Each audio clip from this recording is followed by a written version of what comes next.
श्रीमद् भागवत गीता सार कथा। इस भागवत गीता सार कथा में सुख दुख का वर्णन किया गया है। इस भागवत गीता में मानव के लिए हर अच्छे और बुरे कर्मों का वर्णन दिया गया है। दोस्तों, आप सभी चैनल को सब्सक्राइब लाइक करते हैं, जिसमें आप लोगों को कुछ नहीं मिलता, पर इस चैनल पर जीने की राह और ज्ञान भरी बातें मिलती है।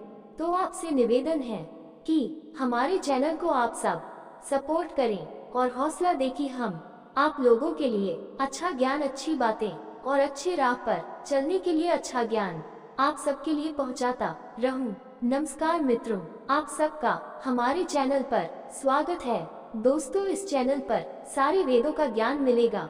भगवत गीता अध्याय 12 श्लोक 15। यस्मान्नुद्विजते लोको लोकान्नुद्विजते च यः हर्षमर्षभयोद्वेगैर्मुक्तो यः स च मे प्रियः। यस्मान्नोद्विजते लोको लोकान्नोद्विजते च यः हर्षमर्षभयोद्वेगैर्मुक्तो यः स च मे प्रियः। यस्मात् जिनसे न नहीं उद्विजते व्याकुल होते हैं, लोक लोग लोकात् लोगों से न नहीं उद्विजते व्याकुल होते हैं, च तथा यह जो हर्ष सुख अमर्ष दुख भय भय उद्वेग चिंता मुक्त मुक्त यह जो स वे च तथा में मुझे प्रिय अत्यंत प्रिय। यस्मान्नोद्विजते लोको लोकान्नोद्विजते च यः हर्षमर्षभयोद्वेगैर्मुक्तो यः स च मे प्रियः। अनुवाद: जो किसी को कष्ट नहीं पहुंचाते, जो किसी के द्वारा विचलित नहीं होते, जो सुख दुख में सम रहते हैं तथा भय और चिंता से मुक्त रहते हैं, ऐसे मेरे भक्त मुझे अत्यंत प्रिय हैं। आत्मा स्वभावतः शुद्ध और अदूषित है। समस्या यह है कि यह वर्तमान में अशुद्ध मन से ढकी हुई है। एक बार जब ये अशुद्धियां दूर हो जाती हैं, तो आत्मा के गौरवशाली गुण स्वाभाविक रूप से चमकने लगते हैं। श्रीमद्भागवतम में कहा गया है, यस्यास्ति भक्तिर्भगवती किंचना सर्वैर् गुणैस्तत्र समास्ते सुराः भक्तस्य कुतो महद्गुणा मनोर्थेन सति धावतो बहा 5.18.12। स्वर्गीय देवताओं के सभी अद्भुत गुण उन लोगों में प्रकट होते हैं जो स्वयं को परम भगवान के प्रति समर्पित करते हैं। लेकिन जो लोग भक्ति में लीन नहीं होते हैं, वे केवल अपने मन के रथ पर ही दौड़ते रहते हैं, चाहे वे कितनी भी आत्म परिवर्तनकारी तकनीकों का अभ्यास क्यों न करें। यहाँ श्री कृष्ण अपने भक्तों में विकसित होने वाले कुछ और गुणों का वर्णन करते हैं। किसी को भी परेशान करने वाला नहीं। भक्ति हृदय को पिघला देती है और कोमल बना देती है, इसलिए भक्त स्वाभाविक रूप से सभी के साथ अपने व्यवहार में नर्म हो जाते हैं। इसके अलावा वे सभी में भगवान को विराजमान देखते हैं और सभी को उनके छोटे छोटे अंशों के रूप में देखते हैं। इसलिए वे कभी किसी को नुकसान पहुंचाने के बारे में नहीं सोच सकते, किसी से भी नाराज नहीं। हालांकि भक्त कभी दूसरों को चोट नहीं पहुंचाते, इसका मतलब यह नहीं है कि दूसरे उन्हें चोट पहुंचाने की कोशिश नहीं करते। दुनिया भर के संतों के इतिहास से पता चलता है कि उनके जीवन काल में जो लोग उनके कल्याणकारी कार्यों और सिद्धांतों से खतरा महसूस करते थे, वे अक्सर उन पर अत्याचार करते थे। हालांकि संतों ने हमेशा शत्रुओं के प्रति भी दयालु रवैया बनाए रखा। इस प्रकार हम देखते हैं कि कैसे नासरत के यीशु ने क्रूस पर प्रार्थना की, हे पिता, उन्हें क्षमा कर, क्योंकि वे नहीं जानते कि वे क्या कर रहे हैं। लूका 23.34। सुख और दुख में समान। भक्त शास्त्रों के ज्ञान से लैस होते हैं और इसलिए वे जानते हैं कि सुख और दुख दोनों ही जीवन के प्रवाह के साथ अपरिहार्य हैं, जैसे कि गर्मी और सर्दी का मौसम बीतता रहता है। इसलिए अपने अटूट सकारात्मक दृष्टिकोण के साथ वे दोनों में भगवान की कृपा देखते हैं और अपनी भक्ति को बढ़ाने के लिए सभी स्थितियों का उपयोग करते हैं। भय और चिंता से मुक्त। भय और चिंता का कारण आसक्ति है। ये हमें आसक्ति की वस्तु के लिए तरसती है और उससे अलग होने का भय पैदा करती है। जिस क्षण हम भौतिक वस्तुओं से विरक्त हो जाते हैं, हम निडर हो जाते हैं। भक्त न केवल आसक्ति से मुक्त होते हैं, वे भगवान की इच्छा के साथ सामंजस्य भी रखते हैं। इसलिए उन्हें न तो भय होता है और न ही चिंता। भगवत गीता अध्याय 12 श्लोक 16। अनपेक्ष शुचिर्दक्षनाथो गतव्यत सर्वान्मोह परित्यागी यो मद्भक्त स मे प्रिय। अनापेक्षा शुचिर्दक्ष उदासीनो गतव्यथा सर्वारं परित्यागी यो मद्भक्तः स मे प्रिय। अनपेक्षित सांसारिक लाभ की ओर से उदासीन, शुचित शुद्ध, दक्ष निपुण, उदासीना चिंता रहित, गतव्यथ अविचल, सर्वारंभ समस्त कार्यों का, परित्यागी त्यागी, स जो, मद्भक्त मेरे भक्त, स वह में मुझे प्रिय अत्यंत प्रिय। अनापेक्ष शुचिर दक्ष उदासीनो गतव्यथा सर्वारंभ परित्यागी यो मद्भक्त स मे प्रिय। अनुवाद: जो सांसारिक लाभ के प्रति उदासीन है, बाह्य तथा आंतरिक रूप से शुद्ध है, कुशल है, चिंता मुक्त है तथा सभी कार्यों में स्वार्थ से मुक्त है, ऐसे मेरे भक्त मुझे अत्यंत प्रिय हैं। सांसारिक लाभ के प्रति उदासीन। एक बहुत गरीब व्यक्ति के लिए $100 का नुकसान या लाभ एक महत्वपूर्ण मामला होगा, लेकिन एक अरबपति इसे महत्वहीन मानेगा और इसके बारे में और अधिक नहीं सोचेगा। भक्त भगवान के प्रति दिव्य प्रेम से समृद्ध होते हैं और वे इसे अपने पास रखने योग्य सबसे बड़ा खजाना मानते हैं। वे भगवान की प्रेमपूर्ण सेवा को भी सर्वोच्च प्राथमिकता देते हैं, इसलिए वे सांसारिक लाभ के बारे में बेपरवाह हो जाते हैं। बाह्य और आंतरिक रूप से शुद्ध। चूंकि उनका मन निरंतर शुद्ध भगवान में लीन रहता है, इसलिए भक्त वासना, क्रोध, लोभ, ईर्ष्या, अहंकार आदि दोषों से आंतरिक रूप से शुद्ध हो जाते हैं। इस मनस्थिति में वे स्वाभाविक रूप से बाहरी शरीर और वातावरण को भी शुद्ध रखना पसंद करते हैं। इस प्रकार पुरानी कहावत के अनुसार स्वच्छता ईश्वरीयता के बाद आती है। वे बाहरी रूप से भी शुद्ध होते हैं।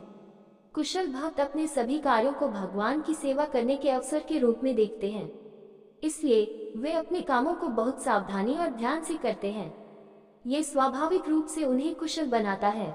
चिंता मुक्त। यह विश्वास रखते हुए कि भगवान हमेशा उनके समर्पण के अनुसार उनकी रक्षा कर रहे हैं, वे चिंता मुक्त हो जाते हैं। अविचलित। चूंकि भक्त भगवान की इच्छा के प्रति समर्पित होते हैं, इसलिए वे सभी प्रयासों में अपना सर्वश्रेष्ठ प्रयास करते हैं, लेकिन परिणाम भगवान के हाथों में छोड़ देते हैं।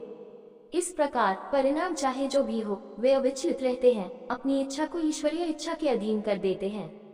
सभी कार्यों में स्वार्थ से मुक्त। उनकी सेवा की भावना उन्हें शुद्ध स्वार्थ से ऊपर उठाती है। भगवद गीता अध्याय 12 श्लोक 17। यो न हृष्यति न द्वेष्टि न शोचति न कांक्षति शुभाशुभ परित्यागी भक्तिमान्य स मे प्रिय। यो न हृष्यति न द्वेष्टि न शोचति न कांक्षति शुभाशुभ परित्यागी भक्तिमान यह स मे प्रिया। यह जो न हृष्यति हर्षित होते हैं, न द्वेष्टि निराश होते हैं, न शोचति शोक करते हैं, न कांक्षति लाभ की लालसा करते हैं, शुभ अशुभ परित्यागी जो अच्छे तथा बुरे दोनों कर्मों को त्याग देते हैं, भक्तिमान भक्ति से पूर्ण, यह जो स वह व्यक्ति में मुझे प्रिय अत्यंत प्रिय। यो न हृष्यति न द्वेष्टि न शोचति न कांक्षति शुभाशुभ परित्यागी भक्तिमान यह स मे प्रिया। अनुवाद। जो लोग न तो सांसारिक सुखों से प्रसन्न होते हैं, न ही सांसारिक दुखों से निराश होते हैं, जो न तो किसी हानि पर शोक करते हैं, न ही किसी लाभ की लालसा करते हैं, जो अच्छे तथा बुरे दोनों कर्मों का त्याग कर देते हैं, ऐसे भक्तियुक्त पुरुष मुझे अत्यंत प्रिय हैं। वे न तो सांसारिक सुखों में प्रसन्न होते हैं और न ही सांसारिक दुखों में निराश होते हैं। यदि हम अंधेरे में हों और कोई हमें दीपक दिखाकर मदद करे, तो हम स्वाभाविक रूप से प्रसन्न होते हैं। फिर यदि कोई दीपक बुझा दे तो हम नाराज हो जाते हैं। लेकिन यदि हम दोपहर के सूरज के नीचे खड़े हों, तो हमें कोई परवाह नहीं होती कि कोई हमें दीपक दिखाए या बुझा दे। इसी प्रकार भगवान के भक्त भगवान के दिव्य प्रेम आनंद से तृप्त होकर सुख और निराशा से ऊपर उठ जाते हैं। न तो किसी हानि के लिए शोक करते हैं और न ही किसी लाभ की लालसा करते हैं। ऐसे भक्त न तो सुखद सांसारिक परिस्थितियों के लिए लालायित होते हैं और न ही अप्रिय परिस्थितियों में शोक करते हैं। नारद भक्ति दर्शन में कहा गया है, यत्प्राप्य न किंचिद्वांचति न शोचति न द्वेष्टि न रमते नोत्सहि भवति। सूत्र 5। भगवान के प्रति दिव्य प्रेम प्राप्त होने पर भक्त न तो सुखद वस्तुओं की लालसा करते हैं और न ही उन्हें खोने पर दुखी होते हैं। उन्हें उन लोगों से घृणा नहीं होती जो उन्हें नुकसान पहुंचाते हैं। उन्हें सांसारिक भोगों में कोई रुचि नहीं होती। वे अपने सांसारिक पद की वृद्धि के लिए उत्सुक नहीं होते। भक्त भगवान के आनंद का आनंद लेते हैं, इसलिए उनकी तुलना में सभी भौतिक वस्तुओं का आनंद तुच्छ लगता है। अच्छे और बुरे दोनों ही कर्मों का त्याग करें। भक्तजन स्पष्ट रूप से बुरे कर्मों विकर्मों का त्याग करते हैं, क्योंकि वे उनके स्वभाव के विरुद्ध होते हैं और भगवान को अप्रसन्न करते हैं।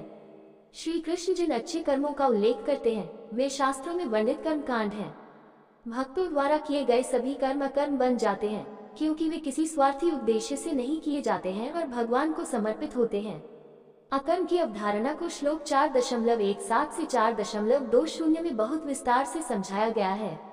भक्ति से भरा हुआ। भक्तिमान का अर्थ है भक्ति से भरा हुआ। दिव्य प्रेम की प्रकृति ऐसी है कि यह अनंत काल तक बढ़ता रहता है। भक्ति कवियों ने कहा है, प्रेम में पूर्णिमा नहीं, चंद्रमा के विपरीत जो एक सीमा तक बढ़ता है और फिर घटता है, दिव्य प्रेम बिना सीमा के बढ़ता रहता है। इसलिए भक्त के हृदय में भगवान के लिए प्रेम का सागर होता है। श्री कृष्ण कहते हैं कि ऐसे भक्त उन्हें बहुत प्रिय हैं। भगवद गीता अध्याय 12 श्लोक 18-19। यो न हृष्यति न द्वेष्टि न शोचति न कांक्षति शुभाशुभ परित्यागी भक्तिमान यह स मे प्रिया। यो न हृष्यति न द्वेष्टि न शोचति न कांक्षति शुभाशुभ परित्यागी भक्तिमान यह स मे प्रिया। सम शत्रौ च मित्रे च तथा मानापमानयो शीतोष्ण सुख दुखेषु सम संग विवर्जित तुल्यानिंदास्तुतिर्मौनि संतुष्टो यान कैंचित अनिकेत स्थिरमतिर्भक्ति मन में प्रियो नर। सम शत्रु च मित्रे च तथा मनापमानयो शीतोष्ण सुखादुखेषु समः संग विवर्जितः तुल्यानिंदास्तुतिर्मौनि संतुष्टो यान कैंचित अनिकेत स्थिरमतिर्भक्तिमान में प्रियो नरः। सम समान रूप से शत्रु शत्रु के प्रति च तथा मित्र मित्र के प्रति च तथा मान अपमानयो सम्मान तथा अपमान में शीतोष्ण शीत तथा गर्मी में सुख दुखेषु हर्ष तथा शोक में सम संभाव से संग विवर्जित समस्त प्रतिकूल संगति से मुक्त तुल्यात समान रूप से निंदा स्तुति निंदा तथा प्रशंसा मौनी मौन चिंतन संतुष्ट संतुष्ट यान कैंचित किसी भी चीज से अनिकेता निवास स्थान से आसक्ति रहित स्थिर दृढ़ता पूर्वक स्थित मते बुद्धि भक्तिमान भक्ति से पूर्ण में मुझे प्रिय अत्यंत प्रिय नारा व्यक्ति। सम शत्रु च मित्रे च तथा मनापमानयो शीतोष्ण सुख दुखेषु सम संग विवर्जितः तुल्य निंदा स्तुतिर्मौनि संतुष्टो यान कैंचित निकेत स्थिरमतिर्भक्तिमान में प्रियो नरः। अनुवाद। जो मित्र और शत्रु के प्रति समान है, मान और अपमान, शीत और उष्णता, हर्ष और शोक में संभाव रखते हैं तथा समस्त प्रतिकूल संगति से मुक्त है, जो स्तुति और निंदा को समान रूप से लेते हैं, जो मौन चिंतन में लीन रहते हैं, जो कुछ भी उन्हें प्राप्त होता है उससे संतुष्ट रहते हैं, निवास स्थान में आसक्ति नहीं रखते, जिनकी बुद्धि मुझ में दृढ़ रूप से स्थिर रहती है तथा जो मुझ में पूर्ण भक्ति रखते हैं, ऐसे व्यक्ति मुझे अत्यंत प्रिय हैं। श्री कृष्ण यहाँ 10 और गुणों का वर्णन करते हैं। मित्र और शत्रु में समान। भक्त सभी के प्रति सकारात्मक भाव रखते हैं और शत्रुता और मित्रता की भावनाओं से प्रभावित नहीं होते। इस संबंध में प्रहलाद के बारे में एक सुंदर कहानी है। एक बार उनके बेटे विरोचन का अपने गुरु के बेटे सुधन्वा से विवाद हो गया। विरोचन ने कहा, मैं तुमसे श्रेष्ठ हूँ क्योंकि मैं एक राजा का पुत्र हूँ। सुधन्वा ने दावा किया, मैं श्रेष्ठ हूँ क्योंकि मैं एक ऋषि का पुत्र हूँ। वे दोनों युवा थे और अपने उतावलेपन में उन्होंने शर्त लगाई। दोनों ने कहा, जो भी श्रेष्ठ साबित होगा वह जीवित रहेगा और दूसरे को मरना होगा। अब न्यायाधीश कौन होगा? सुधन्वा ने विरोचन से कहा, तुम्हारे पिता प्रहलाद न्यायाधीश होंगे। विरोचन ने कहा, सचमुच? लेकिन फिर आप शिकायत करेंगे कि वे पक्षपात कर रहे हैं। नहीं, मेरे पिता ऋषि अंगिरा ने कहा है कि तुम्हारे पिता प्रहलाद पूर्णतया न्यायप्रिय हैं और वे कभी भी मित्र तथा शत्रु में भेद नहीं करेंगे। दोनों लड़के प्रहलाद के पास गए। विरोचन ने पूछा, पिताजी मैं श्रेष्ठ हूँ या सुधन्वा? प्रहलाद ने कहा, ये प्रश्न क्यों उठा? पिताजी, हमने शर्त लगाई थी कि जो श्रेष्ठ साबित होगा वह जीवित रहेगा और दूसरे को मरना होगा। प्रहलाद ने मुस्कुराते हुए कहा, आपका मित्र सुधन्वा श्रेष्ठ है क्योंकि वह आपके पिता के गुरु का पुत्र है।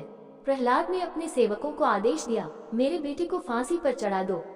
तभी सुधन्वा ने हस्तक्षेप किया। उसने प्रहलाद से कहा, रुको, मेरा दूसरा प्रश्न है, मैं श्रेष्ठ हूँ या तुम? प्रहलाद ने उत्तर दिया, मैं राक्षसों के परिवार में पैदा हुआ हूँ, जबकि तुम एक ऋषि के पुत्र हो जो मेरे गुरु भी हैं, इसलिए तुम श्रेष्ठ हो। सुधन्वा ने फिर पूछा, ऐसी स्थिति में क्या तुम मेरी आज्ञा का पालन करोगे?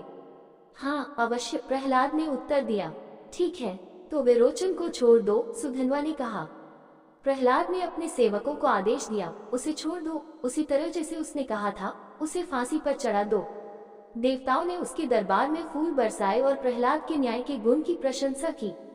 न्याय का ये भाव प्रहलाद में स्वाभाविक रूप से था क्योंकि भगवान का एक आदर्श भक्त होने के कारण वह मित्र, शत्रु, रिश्तेदार, सगे संबंधी और पराये सभी के लिए समान था। मान अपमान में संभाव। श्री कृष्ण आगे कहते हैं कि भक्त मान अपमान की परवाह नहीं करते। ये ठीक वैसा ही है जैसे जब कोई व्यक्ति अवैध संबंध में शामिल होता है तो उसे इस बात का ध्यान रहता है कि दूसरे क्या कहेंगे, लेकिन जब संबंध गहरा हो जाता है तो व्यक्ति को इससे होने वाली बदनामी की परवाह नहीं रहती। इसी तरह भक्त के हृदय में दिव्य प्रेम की ज्वाला इतनी प्रज्वलित होती है कि सांसारिक मान अपमान का कोई महत्व नहीं रह जाता। सर्दी गर्मी, सुख दुख में समान। भक्त अनुकूल प्रतिकूल परिस्थितियों में संभाव रखते हैं। वे जानते हैं कि इनमें से कोई भी स्थायी नहीं है। वे दिन रात की तरह आते जाते रहते हैं, इसलिए वे अपने विचारों को भगवान से हटाकर उनमें से किसी पर भी ध्यान केंद्रित करना उचित नहीं समझते। रामकृष्ण परमहंस के जीवन की एक घटना संतों के स्वभाव को दर्शाती है। बुढ़ापे में उन्हें गले का कैंसर हो गया। लोगों ने उनसे कहा कि वे उन्हें ठीक करने के लिए माँ काली से प्रार्थना करें। उन्होंने कहा, मेरा मन माँ काली के प्रेम में लीन है, मैं इसे उनसे हटाकर इस गंदे शारीरिक कैंसर में क्यों लगाऊं? भगवान की जो इच्छा है वही हो। प्रतिकूल संगति से मुक्त व्यक्तियों या वस्तुओं के साथ संगति करना संग कहलाता है। संग दो प्रकार का होता है। जो संगति हमारे मन को संसार की ओर ले जाती है उसे कुसंग प्रतिकूल संगति कहते हैं, और जो हमारे मन को संसार से हटाकर भगवान की ओर ले जाती है उसे सत्संग अनुकूल संगति कहते हैं। चूंकि भक्त सांसारिक विचारों में रुचि नहीं लेते, इसलिए वे स्वाभाविक रूप से कुसंग से बचते हैं और सत्संग में लग जाते हैं। प्रशंसा और निंदा को समान रूप से लें। जो लोग बाहरी रूप से प्रेरित होते हैं उनके लिए दूसरों द्वारा की गई प्रशंसा और अस्वीकृति सबसे महत्वपूर्ण होती है। हालांकि भक्त आंतरिक रूप से उन सिद्धांतों से प्रेरित होते हैं जिन्हें वे अपने भीतर महत्व देते हैं, इसलिए दूसरों द्वारा की गई प्रशंसा या निंदा से उन्हें कोई फर्क नहीं पड़ता। मौन चिंतन में लीन कौ और हंसों की पसंद बिल्कुल विपरीत होती है। कौ को कूड़े के ढेर आकर्षित करते हैं, जबकि राजसी हंसों को शांत झीलें आकर्षित करती हैं।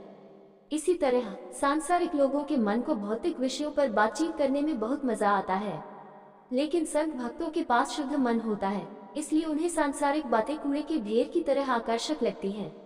इसका मतलब यह नहीं है कि वे बातचीत नहीं करते। झीलों की ओर आकर्षित होने वाले हंसों की तरह उनका मन भगवान के नाम, रूप, लीला और महिमा जैसे विषयों की ओर आकर्षित होता है। जो भी मिलता है उसी में संतुष्ट रहते हैं। भक्तों की जरूरतें शरीर को बनाए रखने के लिए जरूरी चीजों तक ही सीमित रह जाती हैं। संत कबीर ने अपने प्रसिद्ध दोहे में इसे व्यक्त किया है। मालिक इतना दीजिए जामे कुटुंब समाया, मैं भी भूखा न रहूं, साधु न भूखा जया। हे प्रभु, मुझे इतना दीजिए कि मैं अपने परिवार की शारीरिक आवश्यकताओं की पूर्ति कर सकूं तथा अपने द्वार पर आने वाले साधु को दान दे सकूं। निवास स्थान से लगाव के बिना कोई भी सांसारिक घर आत्मा के लिए स्थायी निवास नहीं हो सकता, क्योंकि मृत्यु के समय उसे अवश्य ही पीछे छोड़ना पड़ता है। जब मुगल सम्राट अकबर ने अपनी राजधानी फतेहपुर सीकरी का निर्माण किया तो उसने मुख्य प्रवेश द्वार पर निम्नलिखित शिलालेख लगवाया, दुनिया एक पुल है, इसे पार करो, लेकिन इस पर कोई घर मत बनाओ। इसी तरह जगत गुरु श्री कृपालु जी महाराज कहते हैं, जग में रहो ऐसे गोविंदा राधे, धर्मशाला में यात्री रहे जो बता दे। राधा गोविंद गीत। इस संसार में ऐसे जियो जैसे एक यात्री सड़क किनारे सराय में रहता है, इस बात से अवगत रहते हुए कि अगली सुबह उसे खाली कर दिया जाएगा। इस कथन की सच्चाई को समझते हुए भक्त अपने घर को केवल एक स्थायी निवास स्थान के रूप में देखते हैं। बुद्धि मुझमें दृढ़ता पूर्वक स्थिर रहती है। भक्तों को सृष्टि में भगवान की सर्वोच्च स्थिति तथा उनके साथ अपने शाश्वत संबंध में गहरी आस्था होती है। वे इस बात पर भी दृढ़ विश्वास रखते हैं कि यदि वे प्रेम पूर्वक उनके प्रति समर्पित हो जाएं, तो भगवान की कृपा से उन्हें सर्वोच्च प्राप्ति प्राप्त होगी। इसलिए वे न तो आकर्षण से आकर्षण में भटकते हैं और न ही मार्ग से मार्ग में भटकते हैं। श्री कृष्ण ऐसे दृढ़ निश्चयी भक्तों को अपना अत्यंत प्रिय बताते हैं। भगवद गीता अध्याय 12 श्लोक 20। ये तु धर्म्यामृतमिदं यथोक्तं कुरुपास्ते श्रद्धाना मत्परमा भक्तास्तेतीव में प्रिय। ये तु धर्मामृत इदं यथोक्तं पर्युपास्ते श्रद्धाधन मत्परम भक्तेतीव में प्रिय। ये जो तू वास्तव में धर्म ज्ञान अमृतम अमृत इदम ये यथा जैसा उत्तम घोषित पर्युपास्ते अनन्य भक्ति श्रद्धाधाना श्रद्धा सहित मत परमा मुझको परम लक्ष्य मानकर भक्ता भक्ते वे अतीव अत्यधिक में मुझे प्रिय प्रिय। ये तू धर्म्यामृत इदम यथोक्तम पर्युपास्ते श्रद्धाधन मत परम भक्ते में प्रिय।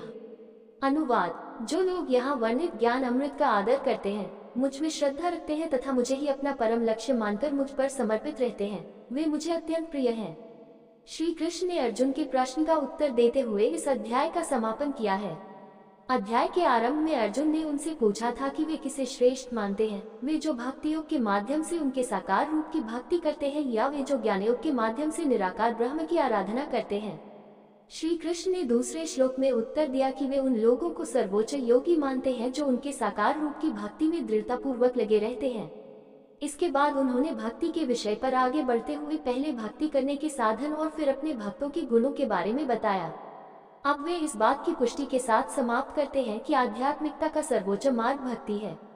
जो लोग परमेश्वर को अपना लक्ष्य बनाते हैं और पिछले श्लोकों में वर्णित गुणों से युक्त होकर बड़ी श्रद्धा के साथ भक्ति का अभ्यास करते हैं, ऐसे भक्त भगवान को अत्यधिक प्रिय होते हैं। दोस्तों, आपसे निवेदन है कि हमारे चैनल को आप लोग सपोर्ट करें। वीडियो अच्छा लगा हो तो लाइक शेयर सब्सक्राइब जरूर करें। धन्यवाद।